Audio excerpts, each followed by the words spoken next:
अयोध्या आपने ले लिया 150 साल की लड़ाई के बाद, लिया आपने कानूनन,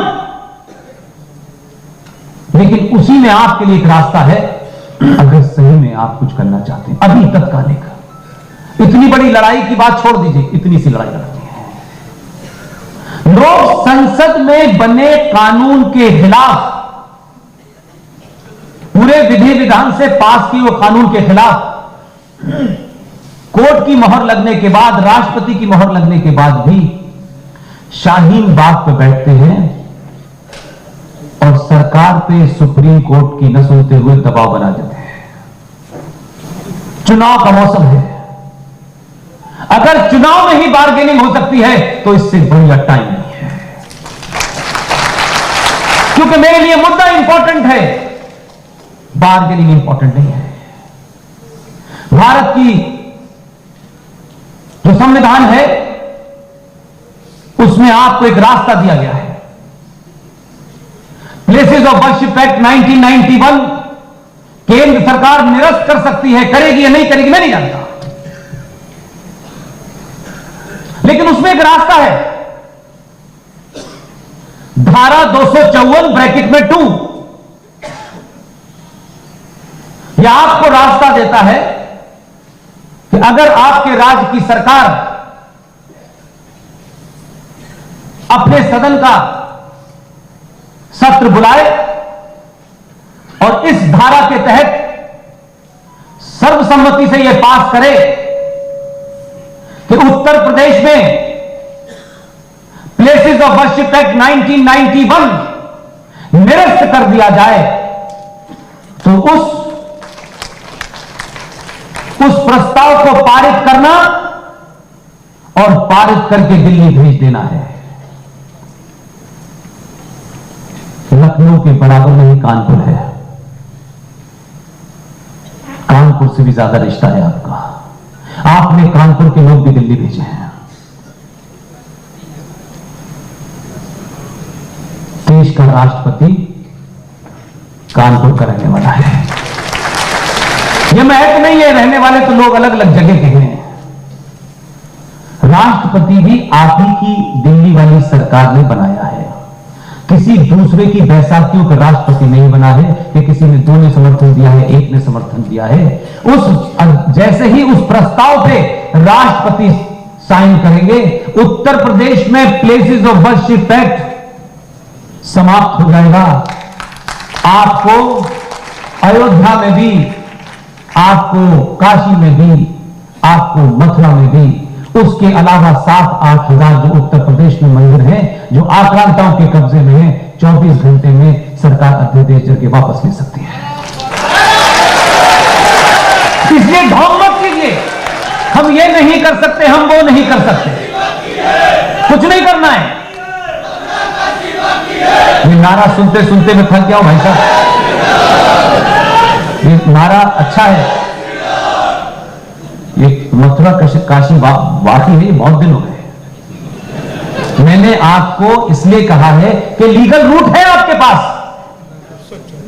मैं नहीं जानता कि इसके बाद कौन सरकार रहेगी या नहीं रहेगी, इसलिए strike while iron is hot. बाद में आप बहुत बड़ी बातें कहेंगे, देखिए ऐसा हो गया, हम तो चाहते थे, समय नहीं था, अब ये नहीं आए, अब इसके बाद आएंगे।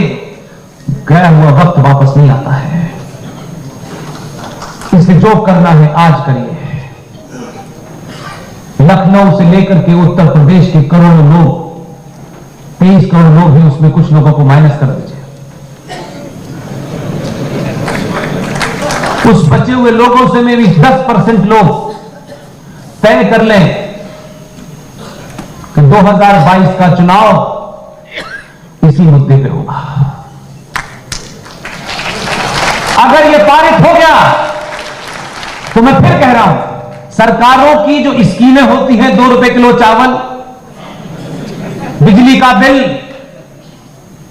ये जब तक हम जिंदा हैं तब तक चलेगा।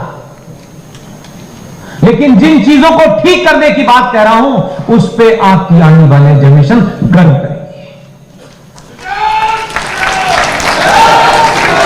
इसलिए इतिहास ने एक बहुत महत्वपूर्ण क्षण आपको दिया है, मुझे दिया है, ये डाइस पे जो बैठे लोग हैं इनको दिया है, सबको दिया है। 47 में क्या हुआ, चाचा ने क्या किया, इसने क्या किया, उसने क्या किया, सब पे बहस होती है। आपको जो मौका मिला है उस मौके को गंवाइए मत, इसलिए कि जितनी शिद्दत के साथ, जितनी गुस्से के साथ हमारे पूर्वज जो कुछ दिल्ली में लेटे हुए हैं, उन्होंने जो जघन्य अपराध किया है, अगर हमारा बस चले तो हम उनको कब्र में से खोद के पूछे कि तुमने क्यों किया है। अगर इससे बचना चाहते हैं तो आज सच बोलिए और कुछ ऐसा करके जाइए कि आपके बच्चे आपकी तस्वीर फ्रेम करके घर पे लगाए और गर्व करें कि जो उनके पास था उन्होंने किया। पैसा, रुपया और बहुत अच्छे नंबरों की मार्कशीट, दुनिया का नियम है, मार्कशीट कभी राष्ट्र नहीं बचाती, नौकरी बचाती है। पिछले प्रधानमंत्री थे, बहुत सारी मार्कशीटें थी, वर्ल्ड बैंक से आए थे,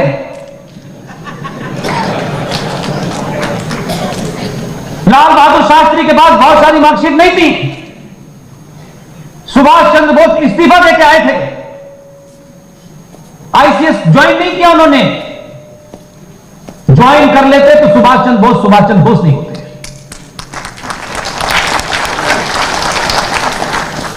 और आपके सामने तो मिसाल है, यूपी वालों के पास तो उसकी डबल मिसाल है, न यहां वाले के पास डिग्री है न वहां वाले के पास डिग्री है।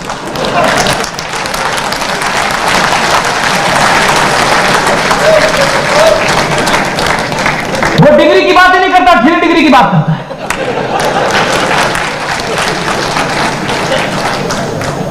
इसलिए यह मौका ऐसा है कि आप ये नहीं कह सकते कि जो बैठा था वो ऐसा था ना, उसकी जाति क्या है, वो कहां से आया है, ये ब्राह्मण है, ये ठाकुर है, ये बनिया है, इसे पूरे 5 साल करिए। ये जाति आपकी निजी है, सार्वजनिक नहीं है। हमारे यहां जाति से पहचान नहीं होती। हमारा समाज आज भी कर्म प्रधान समाज है। भारत की परिभाषा कर्म से तय होती है, जाति की कीचड़ से बाहर निकलिए। जाति एक महत्वपूर्ण चीज है, गोत्र है, वो घर के अंदर है। जब घर की चौखट पार करें तो सिर्फ सनातन बन के करें।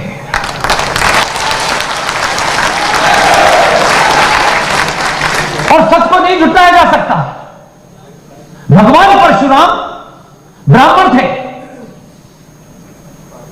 उनके पास फरसा रहता था हमेशा। ये उन्हीं का वाक्य है, जन्म जायते शूद्र। एक ब्राह्मण भगवान यह कहता है कि मनुष्य जन्म से शूद्र होता है, अपने कर्मों से वो ब्राह्मण ठाकुर बनिया बनता है।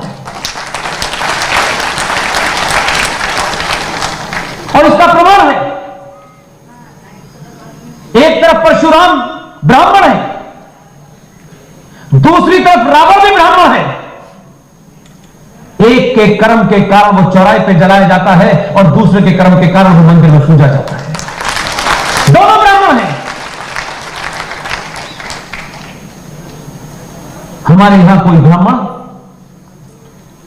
भगवान राम की पूजा करते वक्त यह नहीं पूछता कि ये कौन है, ये मैं ब्राह्मण की पूजा करूंगा, क्योंकि वो त्यागी है, वो क्षत्रिय है, इसलिए राम की पूजा होती है। हमारा समाज त्यागियों को पसंद करता है। बिरला और टाटा की मूर्ति नहीं लगती हमारे देश में।